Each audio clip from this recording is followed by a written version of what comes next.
Bayangkan hidup pada masa Indonesia masih dijajah Belanda. Saat itu, tidak semua anak perempuan bisa bersekolah. Banyak perempuan yang menikah di usia muda dan kesempatan untuk menyampaikan pendapatnya terbatas. Namun, di tengah keterbatasan mereka, lahirlah perempuan-perempuan hebat yang memperjuangkan pendidikan, hak perempuan, dan masa depan bangsa Indonesia. Bagaimana kisah perjuangan mereka? Kita simak bersama-sama. Pada masa penjajahan Belanda, kesempatan sekolah bagi perempuan masih terbatas. Perkawinan usia muda masih sering terjadi, tingkat buta huruf cukup tinggi, dan suara perempuan jarang didengar dalam kehidupan masyarakat. Saat itu, organisasi perempuan sudah bermunculan di berbagai daerah. Namun, mereka belum memiliki wadah bersama untuk menyatukan perjuangan, karena itulah para tokoh perempuan berinisiatif mengadakan Kongres Nasional pertama. Kongres Perempuan Indonesia yang dilaksanakan pada tahun 1928 merupakan peristiwa bersejarah. Kongres ini menandai lahirnya gerakan perempuan secara nasional di Indonesia. Kongres Perempuan Indonesia pertama dilaksanakan pada tanggal 22 sampai 25 Desember 1928 di Pendopo Jayadipuran, Yogyakarta. Diinisiasi oleh tokoh-tokoh pergerakan seperti R.A. Sukamto, Nyi Hajar Dewantoro, dan Sujanti Kartowijono.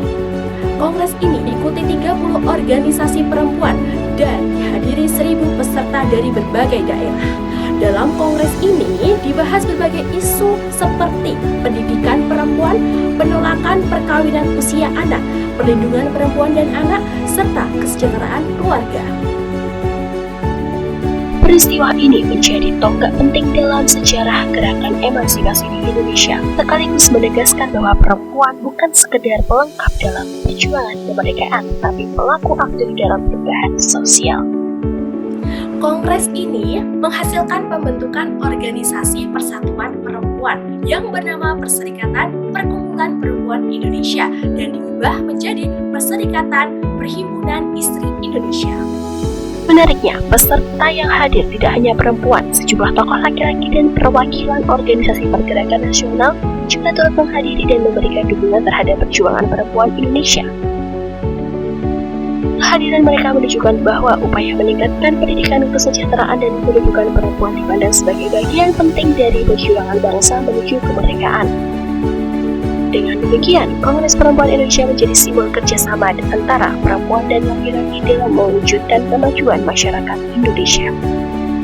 Kongres Perempuan Indonesia kedua tahun 1935 diselenggarakan di Jakarta dengan fokus utama pada masalah ketenagakerjaan perempuan, perlindungan buruh perempuan, dan pemberantasan buta huruf.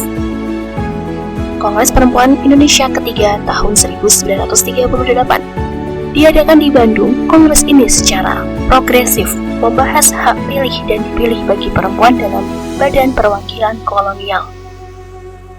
Pada kongres inilah disepakati bahwa tanggal 22 Desember ditetapkan Hari Ibu. Penetapan ini dilakukan untuk mengenang semangat persatuan perempuan Indonesia dalam memperjuangkan kemajuan bangsa. Federasi hasil kongres ini berkembang hingga sekarang menjadi Kongres Wanita Indonesia atau KOWANI yang menaungi ratusan organisasi perempuan di Indonesia. Dampak jangka panjang Kongres Perempuan bagi Gerakan Perempuan Indonesia. Pertama, meningkatkan kesadaran emansipasi. Kongres ini berhasil membuka mata banyak perempuan terhadap pentingnya kesetaraan hak dan pendidikan. Banyak organisasi perempuan tumbuh dengan semangat baru setelah kongres dan semakin vokal untuk menyuarakan perubahan sosial.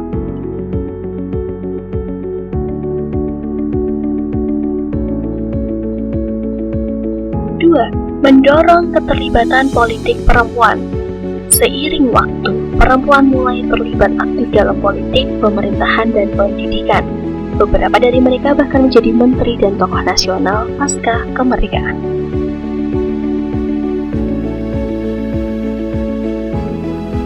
Ketiga, mendorong reformasi sosial dan hukum. Kongres ini mendorong diskusi mengenai perbaikan hukum perkawinan dan hak-hak sipil perempuan. Upaya ini terus berlangsung dan menjadi dasar pergerakan perempuan Indonesia hingga sekarang.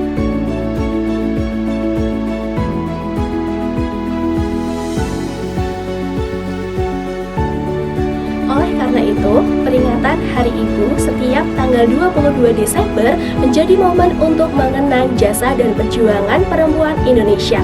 Mari kita lanjutkan semangat mereka dengan terus belajar, berkarya, dan menghargai peran perempuan dalam kehidupan sehari-hari. Sekian, terima kasih.